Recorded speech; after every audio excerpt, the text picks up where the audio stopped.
지난주 말씀드린 것처럼 오늘부터는 신약 성경에 있는 초대교회 그 기도, 초대교회가 했던 기도들을 가지고 함께 우리도 같이 기도하는 시간을 가져보겠습니다. 초대교회의 기도가 오늘 우리가 해야 하는 기도와 다르지 않습니다. 사람과 시대는 달라도 내용과 주제는 똑같은 기도죠.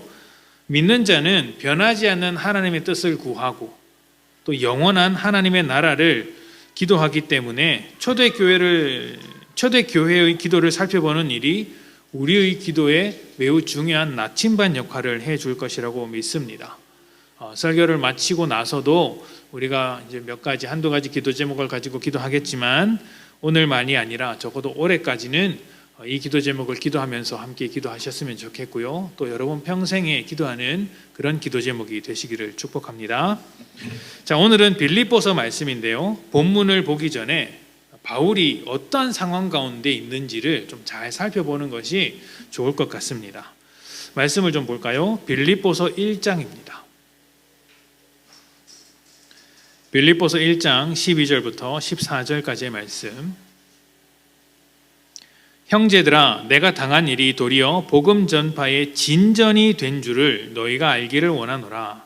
이러므로 나의 매임이 그리스도 안에서 모든 시위대 안과 그 밖의 모든 사람에게 나타났으니 형제 중 다수가 나의 매임으로 말미암아 주 안에서 신뢰함으로 겁없이 하나님의 말씀을 더욱 담대히 전하게 되었느니라. 아멘. 자, 이 말씀에서 바울이 자기가 당한 일이 복음의 진전이 되었다라고 합니다. 내가 당한 일이 복음의 진전이 되었다. 왜 이런 말을 하고 있느냐면 지금 바울이 당한 일 자체는 복음의 방해가 될 만한 일이기 때문이겠죠.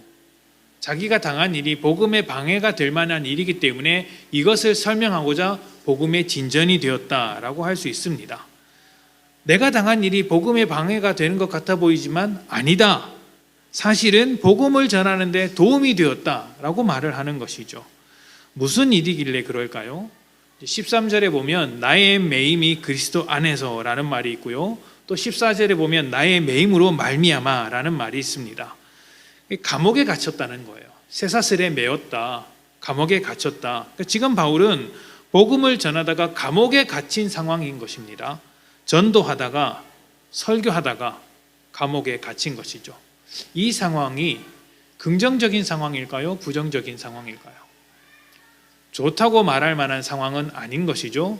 그런데 바울은 이것이 복음의 진전이 되었다. 복음을 전하는데 좋은 일이다 라고 소개하는 것이죠.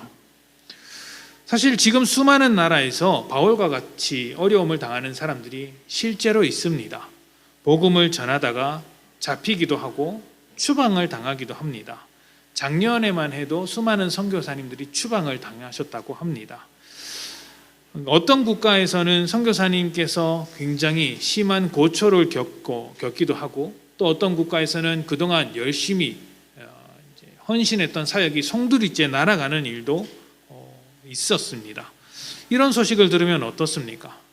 감옥에 갇히고 쫓겨나고 하던 일들이 모두 사라지게 되고 핍박당한 것에 대한 실망감이 가득 차서 속상하겠죠. 복음이 가로막힌 것 같아서 답답하겠죠. 복음에 도움이 되는 상황이다.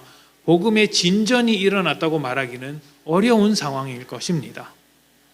지금 우리나라는 감옥에 가지는 않지만 교회가 힘을 못 쓰는 것에는 비슷한 것 같습니다. 복음을 전하려면 상당한 용기가 필요하고 또 많은 것을 감수해야 하는 시대가 되었습니다. 몸은 자유로운데 우리의 마음은 어떻습니까? 복음을 전하려고 하면 뭔가에 잡힌 것처럼 매인 것처럼 감옥에 갇힌 것처럼 방해를 받죠. 몸이든 마음이든 핍박받고 갇히는 것이 복음 전파에 좋은 것이라고 말할 수는 없을 것입니다. 좀 자유롭게 마음도 가볍게 사람들이 반기는 상황 속에서 복음을 전하면 얼마나 좋겠습니까? 그런데 이런 것이 복음 전파에 좋다고 할 수 없음에도 불구하고 바울은 복음을 전하다가 감옥에 갇힌 것이 맞는데 이 일이 복음 전파를 가로막은 것이 아니라 오히려 진전하게 만들었다. 도움이 되는 상황이다 라고 이야기를 하고 있는 거예요. 감옥은 몸을 가둘 수는 있지만 복음을 가두지는 못합니다. 바울은 감옥이라는 절망적인 상황에서 그 상황에 집중했던 것이 아니라 그 상황을 이끄시는 주님을 바라보면서 자기의 소명, 복음을 전해야 하는 소명에 집중했죠. 바울이 막힌 것인지 복음이 막힌 것은 아니라고 본 것입니다. 복음은 그 자체로 생명력이 있어서 바울이 막힌 감옥 속에서도 살아날 수 있습니다. 실제로 바울은 로마의 고위층, 그러니까 정치인들이나 황제에게 복음을 전하고 싶어 했습니다. 근데 기회가 닿지 않았죠. 쉽게 만날 수 있는 사람들은 아니지 않습니까? 그런데 감옥에 갇히게 되니까 고위층들을 만날 수 있게 되는 거예요. 자기를 재판하러 오는 재판장도 만나게 되고, 또 사형을 언도받은 경우에는 그 사형 재판을 하기 위해서 황제가 오는 경우가 있었는데 그 황제에게 복음을 전할 수 있는 기회도 잡게 되는 것이죠. 덧붙이자면 바울이 복음을 전파하다가 감옥에 간 것으로 알려져 있는데, 엄밀하게 따지면 복음을 전하는 것 때문에 감옥에 간 것은 아닙니다. 당시 로마는 다양한 종교가 있는 사회였고 그 종교를 포용하는 입장이었기 때문에 유대교나 또 예수를 믿는 기독교를 반대하지는 않았습니다. 그걸 가지고 반역을 하지 말라는 것이었죠. 문제는 이제 그리스도인들은 예수님만 주님으로 고백하는 데 있습니다. 고백했다는 데 있습니다. 그러니까 로마 사회는 황제를 주님으로 모셔야 하는데 그리스도인들은 예수만이 나의 주님이라고 한 것이죠.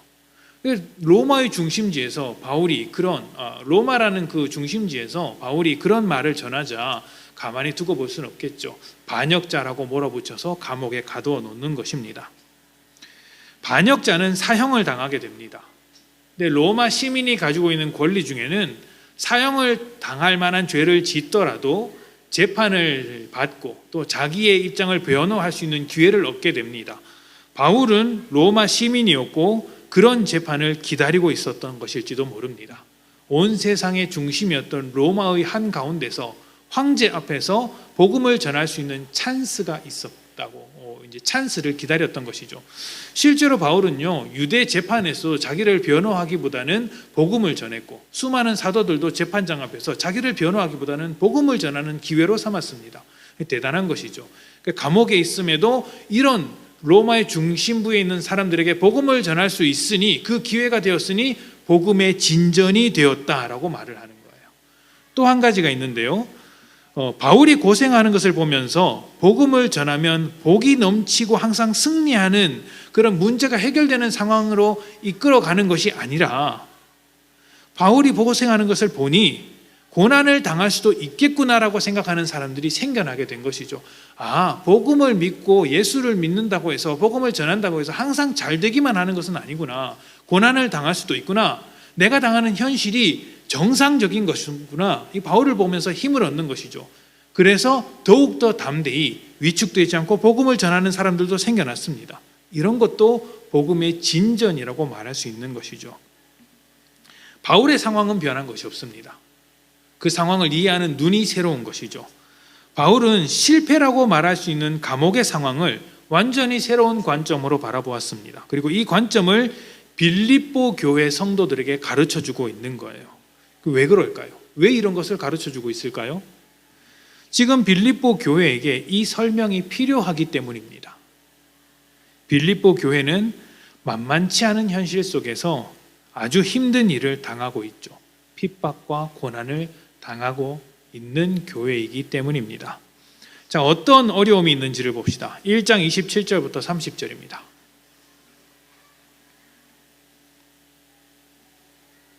27절부터 30절입니다.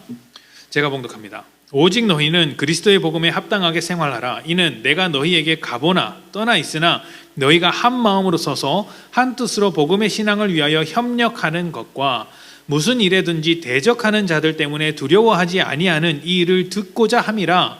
이런 이야기를 듣고 싶다는 거죠. 듣고 싶다는 거예요. 이것이 그들에게는 멸망의 증거요 너희에게는 구원의 증거니 이는 하나님께로부터 난 것이라. 그리스도를 위하여 너희에게 은혜를 주신 것은 다만 그를 믿을 뿐 아니라 또한 그를 위하여 고난도 받게 하려 하심이라. 너희에게도 그와 같은 싸움이 있으니 너희가 내 안에서 본 바요 이제도 내 안에서 듣는 바니라. 아멘. 자, 여기서 등장하는 빌립보 교회의 어려움이 두 가지입니다. 첫 번째는 내부의 분열입니다. 27절에는 한 마음으로 서서 한 뜻으로 협력하라는 말씀이 있는데, 이런 말을 하는 이유가 협력하지 못하고 있기 때문입니다. 갈등하고 있기 때문이죠. 실제로 빌립보서 4장에 보면 유오디아와 순두계라는 여자 두 명이 등장을 합니다. 그리고 바울은 이 여자 두 명에게 서로 마음을 합하여 하나가 되라, 협력하라, 이렇게 이야기를 하고 있어요. 아마 빌립보 교회의 지도자 두 명이었던 것 같습니다. 여성 지도자였던 것 같은데, 이 두 명의 지도자를 중심으로 분열이 일어나고 갈등이 일어난 것으로 보입니다. 그러니까 너희가 복음에 합당하게 살려면 한 마음이 되어야 한다, 강조했던 것이죠. 두 번째 문제는 외부의 핍박입니다. 28절에 보면 대적하는 자들에 대한 이야기가 있습니다. 이 빌립보라는 지역에서 예수님을 주님으로 고백한다는 것은 굉장히 위험한 일이었어요. 빌립보는 대표적인 로마의 식민지 중에 하나인데, 로마의 식민지는 황제로부터 많은 어떤 이렇게 이제 경제적인 풍요로움을 얻습니다. 로마의 군인들이 지배하면서 그 도시를 재건하고 더 이제 풍요롭게 만들어주죠. 그러니까 빌립보 도시는 황제에 대해서 굉장히 호의적인 입장이었습니다. 그런 도시들이 많았죠. 그런데 거기다가 교회가 나와서 나는 황제를 숭배하지 않는다, 오직 주님만 나의 주님이시다라고 하니까 사람들이 핍박하기 시작하는 겁니다. 왜 황제를 숭배하지 않느냐, 이렇게 말입니다. 그러니까 바울과 똑같은 입장에 서 있는 것이죠. 핍박을 받고 있으니까요. 조금 벗어난 이야기지만 세상과 교회의 갈등은 바로 이 문제인 것 같습니다. 누가 주인인가? 누가 주인인가? 세상은 자기가 주인이고 우리는 예수님을 주인으로 삼습니다. 그래서 충돌하게 되는데, 이 충돌은 주님 다시 오실 때까지 끝나지 않을 충돌입니다. 그 자리까지 우리는 예수님을 주인으로 삼고 끝까지 살아내야 하고, 고난을 당하더라도 그 자리를 지켜내야 하는 것이죠. 바울은요, 이런 일을 그냥 고난으로만 이해하지 않습니다. 이렇게 고난을 당하는 것은 주님의 영광에 동참하는 것이다 라고 이야기를 하는 것이죠. 우리의 고난이 고난으로 머물지 않고 구원의 완성을 이루어가는, 하나님의 나라를 이루어가는 또 다른 재료가 되기 때문입니다. 그래서 주님의 영광에 동참하는 것이라고 이야기를 하는 것이죠. 자, 빌립보 교회의 상황을 보면 안으로는 분열하고 밖에서는 핍박이 찾아옵니다. 굉장히 답답하지 않습니까? 또 그들을 보살펴야 할 바울은 감옥에 들어가 있는데 2년째 감감무소식입니다. 여러분, 이 로마의 감옥이라는 것이 오늘날과 같이 재판을 받고 나서 형량이 정해져서 들어가는 것이 아니라, 일단 감옥에 가둬놓고 그냥 생각날 때 재판을 해서 사형이면 사형 언도를 내리고, 풀어주면 그냥 풀어주는 거예요. 그러니까 재판을 하지 않으면 그냥 감옥 속에 그냥 무기한 있는 거죠. 무기한 있는 거예요. 뭘 기다리고 있는 겁니까? 사형이 떨어지나 안 떨어지나를 기다리고 있는 거예요. 그런 곳이 로마의 감옥입니다.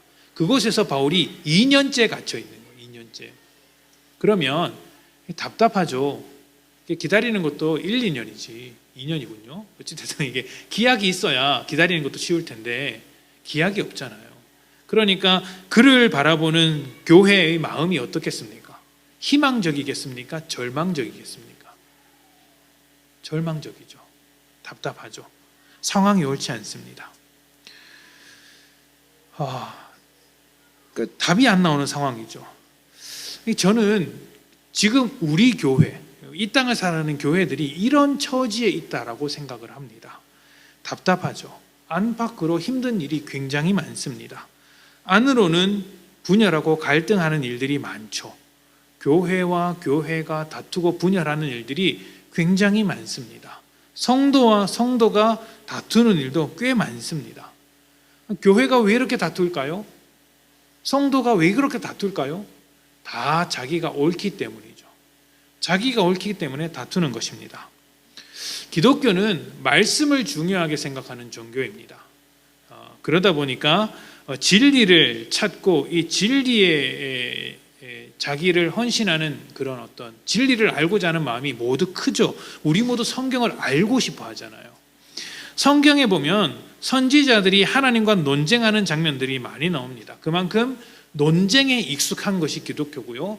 비진리에 대해서 비판하는 것이 기독교입니다. 그러니까 이 비판하고 논쟁하는 것은 진리를 찾아가는 과정으로서 굉장히 중요하게 이해하고 있는 것이죠. 비진리를 향해서 진리를 선포하는 것, 이것이 기독교입니다. 근데 여기 부작용이 있는 거예요. 진리를 지나치게 강조하다 보니까, 너무너무 강조하다 보니까 비진리에 대해서 관용하지 않는 거예요. 마치 비진리에 대해서 단호하면 단호할수록 그 진리를 전하지 못하는 사람들을 쳐내면 쳐낼수록 진리를 수호하고 있는 것으로 생각하는 경우가 많습니다. 그래서 일말의 관용도 베풀지 않는 경우가 많아요. 관용하는 사람이 있다면 그 사람을 두고 손가락질하죠. 야, 저거 타협하는 사람이다. 진리에 대해서 타협하는 아주 상종 못할 인간으로 취급하더라는 것입니다.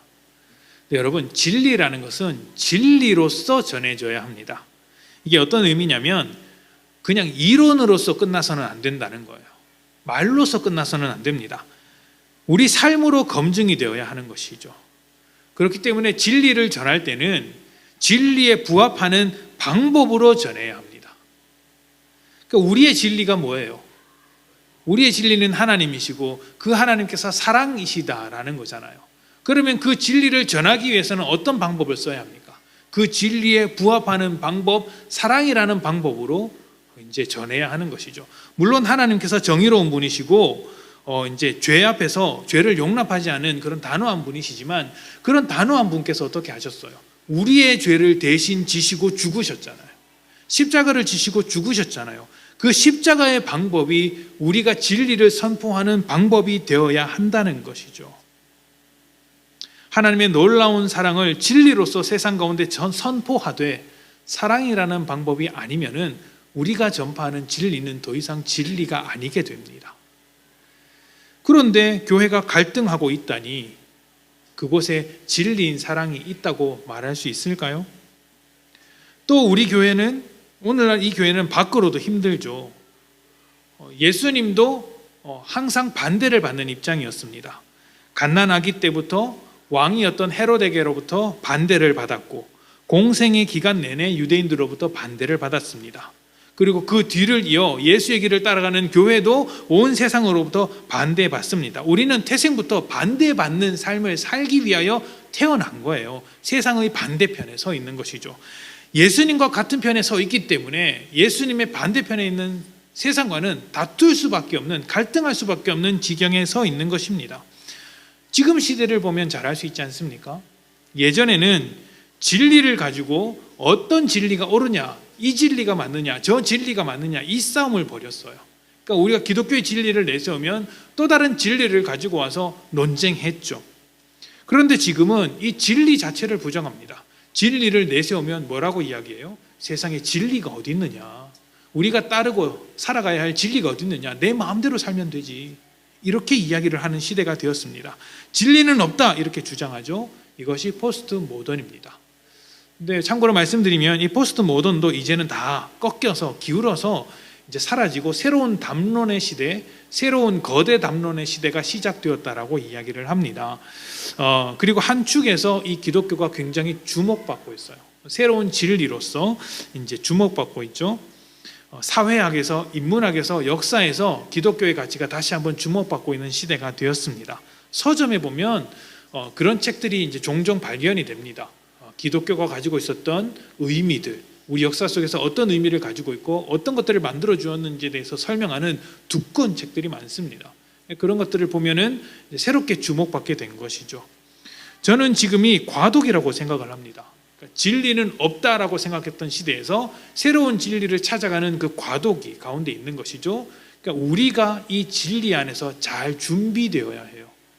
우리가 진리를 가지고 세상 사람들이 진리가 어디 있는가 물을 때 우리의 진리를 오해하지 않도록 잘 설명해 줄 필요가 있는 것이죠. 다만 지금은 과도기이기 때문에 혼란스러울 것입니다. 아직까지 진리가 없다라고 말하는 사람들이 훨씬 많고, 왜냐하면 지난 100년 동안 그 이야기를 계속 해왔기 때문이죠. 그 이야기를 계속 해왔고 앞으로의 100년은 새로운 진리를 찾아가는 시기가 될지도 모릅니다. 그것을 위해서 꾸준히 준비되어야겠죠. 잘 버티면서 말입니다. 자, 이렇게 외부로부터 내부로부터 어려운 상황이 있죠. 진리에 대해서 반대하거나 교회 내부에서부터 오는 그 분열, 둘 다 진리와 상관없는 모습인데 이런 것들이 진리를 가지고 있는 교회를 핍박하는 모양으로 다가오게 됩니다. 이런 상황을 우리도 겪고 있고 빌립보 교회도 겪고 있습니다. 이것을 염두하고 오늘 본문을 한번 보도록 합시다. 자, 바울이 이 안팎으로 분열하고 대적하는 자들에 대해서 어려워하는 교회에게 던지는 아주 중요한 메시지인데요. 우리가 들어야 할 메시지이기도 합니다. 자, 4절부터 7절까지입니다. 빌립보서 4장 4절부터 7절. 주 안에서 항상 기뻐하라. 내가 다시 말하노니 기뻐하라. 너희 관용을 모든 사람에게 알게 하라. 주께서 가까우시니라. 아무것도 염려하지 말고 다만 모든 일에 기도와 간구로 너희 구할 것을 감사함으로 하나님께 아뢰라. 그리하면 모든 지각에 뛰어난 하나님의 평강이 그리스도 예수 안에서 너희 마음과 생각을 지키시리라. 아멘. 자, 이 말씀 우리가 읽은 본문인데요. 이 말씀에 세 가지 명령이 나옵니다. 세 가지 명령. 뭐죠? 첫 번째가 항상 기뻐하라. 두 번째는 관용을 모든 사람에게 알게 하라. 그렇죠? 기뻐하라가 두 번 나왔다고 해서 그 두 번째가 아닙니다. 그렇죠? 같은 거죠. 두 번째는 이제 관용을 모든 사람에게 알게 하라는 것이고요. 세 번째가 뭐죠? 염려하지 말고 기도해라. 염려하지 말고 구하라. 이것입니다. 이 세 가지 명령이 빌립보 교회의 현재 상황과 맞물려서 우리에게 매우 중요한 한 가지를 전해주고 있어요. 그리고 그 한 가지를 바탕으로 우리가 꾸준하게 기도를 해야 하는 것입니다. 일단 명령을 좀 볼 텐데요. 가장 먼저 기뻐하라는 명령이 있습니다. 여러분, 기뻐하는 것이 명령으로 되는 것일까요? 기쁨이 기뻐해라고 하면 기뻐집니까? 우리는 이 빌립보 교회의 상황을 봤습니다. 어떤 상황이죠? 안팎으로 굉장히 어려움을 당하고 있는 상황입니다. 이 상황이 교회가 분열하고 쪼개질 것 같고 외부로부터 핍박을 당하고 담임 목사는 감옥에 갇혀 있는 이 상황이 기뻐할 만한 상황입니까? 기쁘다, 신난다. 저를 미워한다면 기뻐하실 수 있겠죠. 저를 미워한다면 제가 감옥에 가면 좋아하시겠죠. 그게 아니고서는 기뻐할 만한 상황이 아닙니다. 그렇지 않습니까? 상황이 기쁘지 않은데 어떻게 기뻐한다는 말입니까? 사업이 망하고 가족 간에 불화가 있는데 억지로 기뻐한들 기뻐할 수 있습니까? 방송에서 그런 말을 하죠. 행복해서 웃는 것이 아니라 웃으면 행복해진다. 억지도 그런 억지가 없죠. 말도 안 되는 이야기입니다. 웃는다고 행복해지면 세상에 불행한 사람은 없을 겁니다. 안 되죠. 긍정적인 마음으로 살자 이런 메시지는 되겠지만 사실은 그것은 억지입니다. 바울이 기뻐하라고 했을 때 그것은 기뻐할 만한 이유가 있기 때문입니다. 그냥 억지로 너희 무조건 기뻐해가 아니라 그런 복잡한 상황이지만 너희는 기뻐할 수 있을 만한 이유가 있다인 거예요. 무엇일까요? 여기서 키포인트는 주 안에서예요. 주 안에서. 주 안에 있으면 기뻐할 수 있는 것이죠. 바울 자신과 교회들에게 고난을 주고 있는 모든 사단의 세력이 있습니다. 세상의 권세가 있습니다. 근데 그 모든 것을 꺾으신 분이 우리 주님이세요. 그 모든 권세를 꺾으시고 십자가 위에서 승리하신 것이 주님이십니다. 그렇기 때문에 주님 안에 있는 자들은 내게 닥쳐오는 그 모든 고난들이 그냥 의미 없이 고난당하는 것으로 끝나지 않고 궁극적으로 우리를 영광스럽게 할 것이라는 그것을 알고 있기 때문에 기뻐할 수 있는 거예요. 내가 당하는 이 고난이 고난으로 끝나지 않는다. 하나님 나라를 이루어가는 재료가 되고 또 바울이 말했던 것처럼 새로운 복음의 진전이 될 수 있으며 세상과 충돌하는 것을 통하여서 우리의 믿음이 거짓이 아니라 진짜라는 것을 설명해 줄 수 있기 때문에 기뻐할 수 있는 것이죠. 아, 우리의 믿음이 참되구나. 이것은 정말 기쁘다. 주 안에서 기뻐할 수 있는 것입니다. 영적인 승리, 최종적인 승리를 기뻐하는 거예요.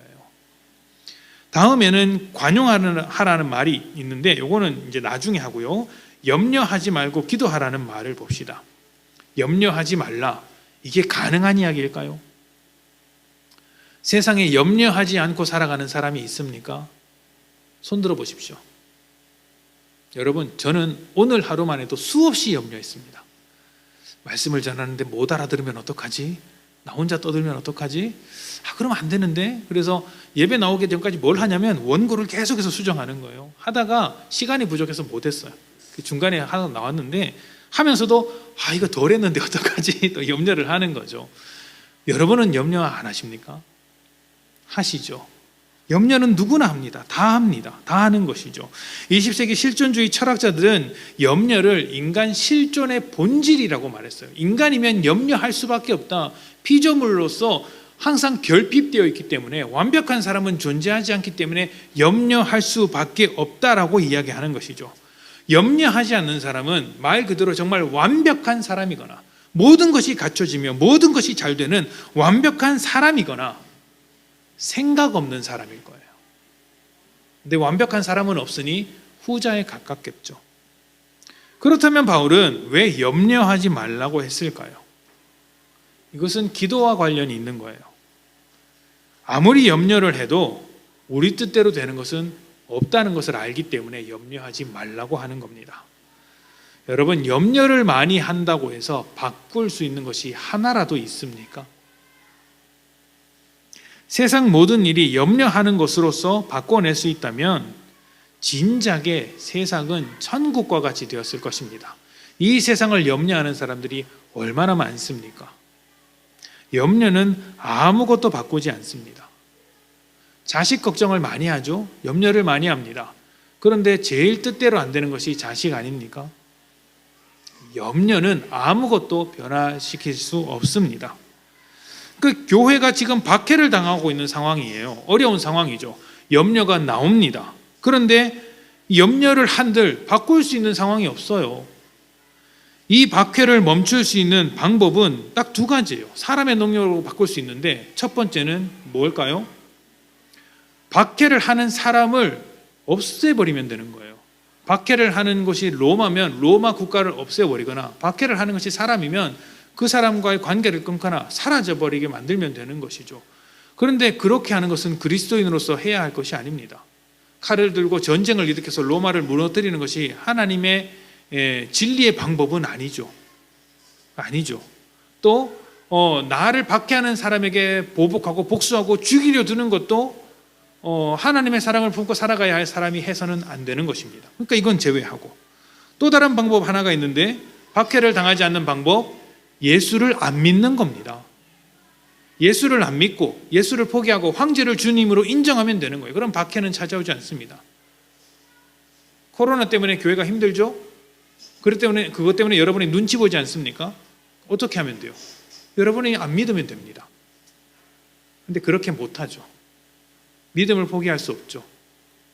그래서 방법이 없는 거예요. 할 수 있는 방법이 없어요. 염려를 한다고 해도 이 고난을 피해갈 수 있는 방법이 없어요. 이런 꽉 막힌 상황에서 할 수 있는 것이 무엇이냐면 기도인 거예요. 기도는 내 뜻대로 할 수 없고 내 능력으로 바꿀 수 없는 그 상황을 하나님의 뜻대로, 하나님의 일하심을 기대하며 구하는 거예요. 로마의 지배 아래서 아무것도 할 수 없는 교회지만 궁극적으로 하나님께서 인도하실 것이고 승리하실 것이며, 하나님의 능력과 주권을 의지해서 바로 이 순간을 맞닥뜨리겠다라는 것이 기도 안에 담겨 있는 것이죠. 그러니 이 상황 가운데서도 감사가 나오는 것입니다. 우리가 하나님 손 안에 붙들려 있다는 것을 알기 때문에 감사함으로 구할 것을 구할 수 있는 거예요.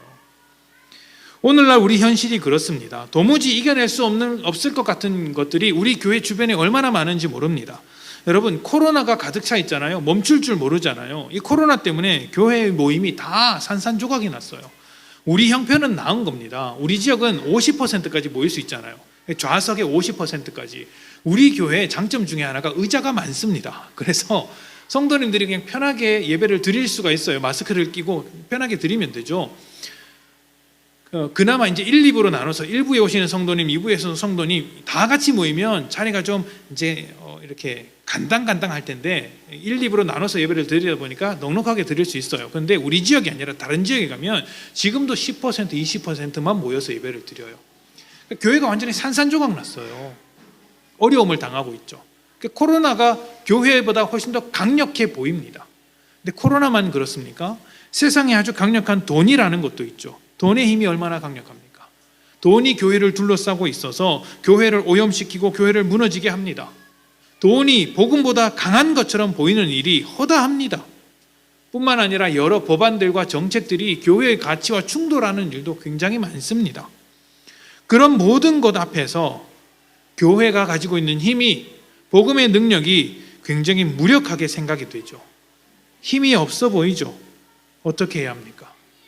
우리가 할 수 있는 게 없어요. 할 수 있는 게 없어요. 그래서 하나님의 손을 의지하며 기도하는 겁니다. 자, 여기서 흥미로운 게 하나 있는데요. 그렇게 기도하면 응답이 어떻게 올 것인가라는 거예요. 자, 염려할 만한 상황에서, 답답한 상황에서 기도하면 어떻게 되는 것이 최선입니까?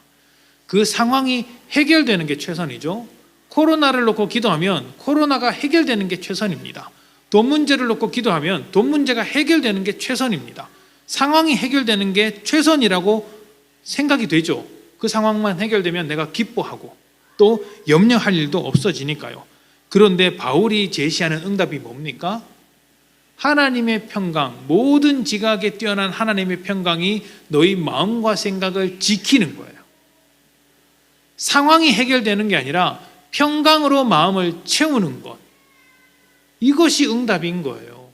코로나는 여전히 그대로이고 돈이 여전히 세상에서 득세하고 있으며 이제 세상에는 여러 가지 법안들로 인해서 교회의 가치와 충돌하고 있는데 우리의 마음에는 평안이 있을 것이다. 이게 기도의 응답이라는 거예요. 평강이 기도의 응답으로 오는 것은 상황의 해결보다 훨씬 더 중요하고 절실한 것을 품고 있기 때문입니다. 여러분, 상황이 좋아지면 그것으로 만족하시겠어요? 그것으로 만족한들 상황은 언제든지 달라집니다. 그것을 넘어서는 어떤 것을 가지고 있어야지 상황이 변하더라도 우리는 평안할 수 있는 것이죠. 그것을 말하고 있는 거예요. 그것을 이제 빌립보 교회에게 소개하고 있는데 마지막 관용과 깊은 관련이 있습니다. 그리고 이것을 우리도 기억해야 하는 것이죠. 자, 빌립보서 4장 5절입니다. 너희 관용을 모든 사람에게 알게 하라. 주께서 가까우시니라. 아멘. 자, 이 관용이라는 말을 이제 그리스 로마 사회에서 사용하는 말로 이해하는 것이 좀 좋겠는데요. 이 당시에는 통상적으로 보복을 하는 것이 마땅한 사회였어요.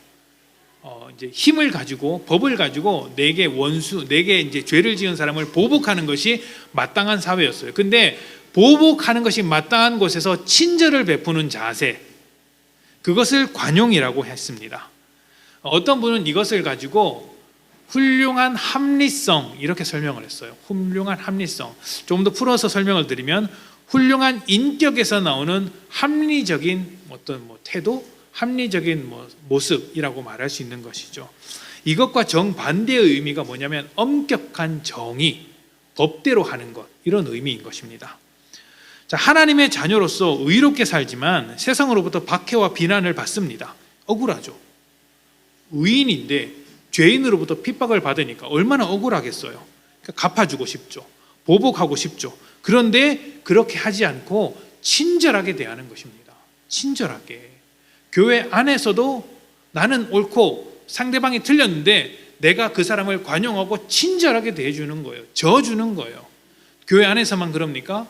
교회 밖에서 만나는 사람들에게도 그러는 거예요. 우리는 진리를 알고 그들은 진리를 모르니 진리를 아는 우리가 관용해 주는 것이죠. 품어주는 것입니다.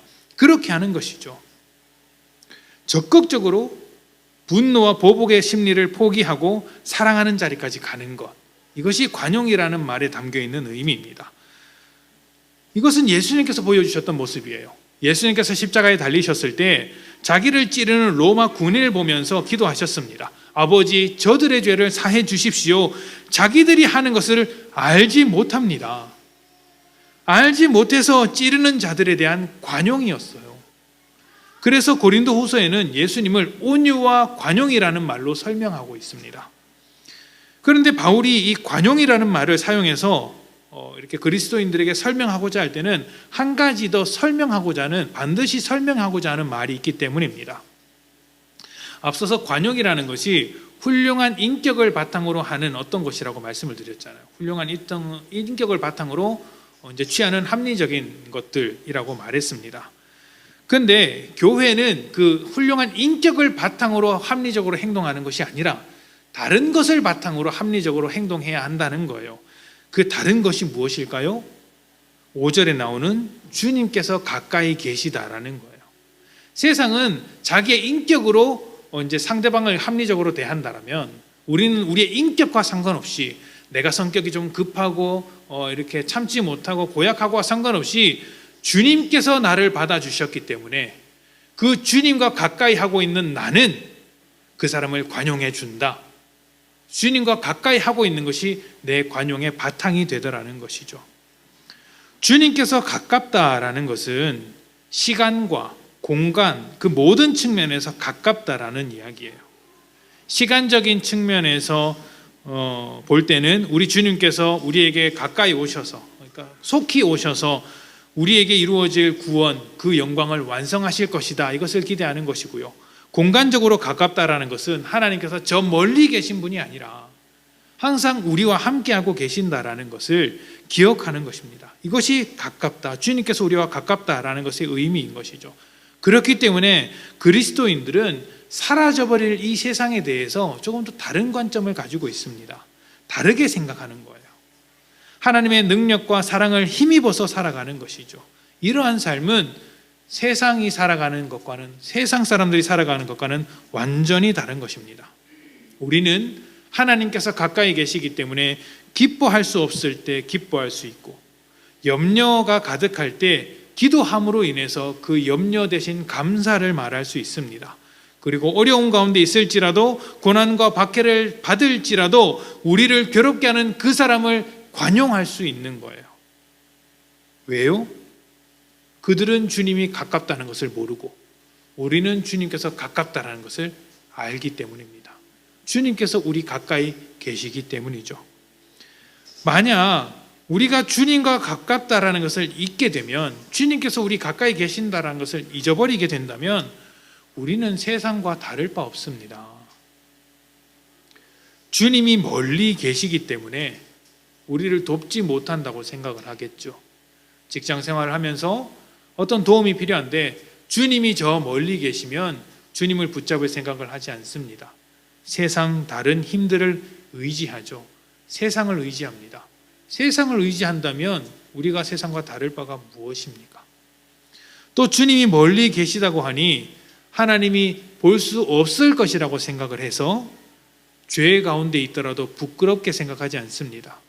죄를 짓더라도 하나님께서 못 보셨겠지, 별로 마음에 불편함이 없는 거예요. 근데 이 세상이 그렇게 하지 않습니까?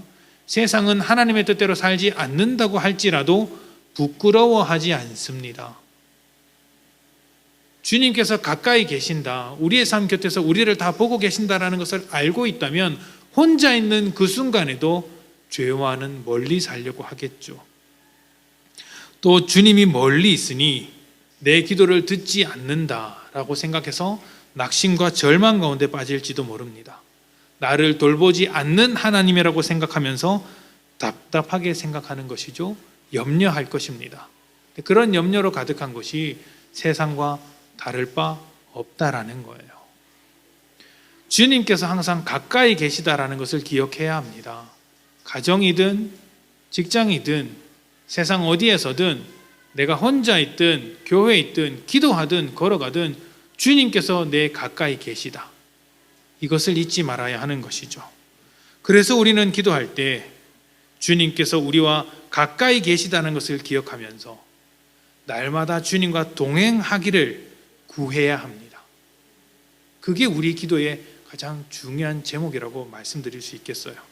볼지어다 내가 세상 끝날까지 너희와 항상 함께 있으리라 하신 그 말씀을 붙잡고 우리의 현실에 찾아오는 낭만과 슬픔과 고난들을 평안으로 다 바꿔야 하는 거예요. 왜 바꿀 수 있죠? 주님께서 가까이 계시니까. 이 험악한 세상에서 승리할 수 있는 힘이 어디에 있습니까? 모든 죄와 사망으로부터 승리하신 우리 주님께 있습니다. 이 주님께서 우리와 함께 계심을 잊지 않고 그 주님을 붙잡으면서 살기 위해 기도해야 하는 것이죠. 이 땅의 교회들이 참 어렵습니다. 성도들도 어렵죠. 여러분, 믿는 자로 살아가는 게 쉬운 일이 아닙니다. 여러분 그렇지 않습니까? 여러분 혼자 집에서 믿음 생활하면 가족들에게 핍박을 받습니다. 직장에서 믿음 생활하면 요즘처럼 핍박받는 때가 없습니다. 너 교회 다녀? 이 말 한마디가 나 그래 교회 다닌다 라고 말할 수 없는 상황이 되었죠. 움츠러들죠. 마치 좀 심한 표현이긴 하지만 교회에 갔다 온 것이 바이러스를 가지고 온 것처럼 취급을 당하지 않습니까? 참 속상하죠. 시간이 지날수록 세상은 교회를 더 심하게 반대할 것입니다. 시간이 지날수록 우리는 하나님의 방향으로, 세상은 죄의 방향으로 나아가기 때문이죠. 사단은 더더욱 우리를 힘들게 하고 속이려고 할 것입니다. 고난은 그런 의미에서 주님을 향해 나아가는 모든 믿는 자들의 흔적, 영광의 흔적이라고 말할 수 있겠어요. 그러니 이 고난이 있을 때 우리가 어떻게 해야 할까요? 믿음으로 이겨낼 수 있도록 주님 나와 동행해 주십시오. 여전히 동행하고 계신 주님을 내가 잊지 않도록, 주님 내 곁에 계심을 잊지 않도록 내가 주님 더욱 붙잡게 해 주십시오. 이렇게 기도하는 것이 필요하죠. 우리가 주님 곁에 설 수 있도록 기도하는 것입니다. 우리가 세상을 이겨낼 수 없음을 인정해야 합니다. 우리는 주님밖에 없습니다. 그러니 주님 곁에 있기를 날마다 소망하면서 기도하도록 합시다. 이 기도가 이 험한 세상, 고난으로 가득한 세상 가운데 살아가는 모든 성도들에게 필요한 기도입니다. 오늘 이 시간 그것을 놓고 기도할 때 주님께서 우리 가운데 함께 하실 것입니다. 함께 기도합시다.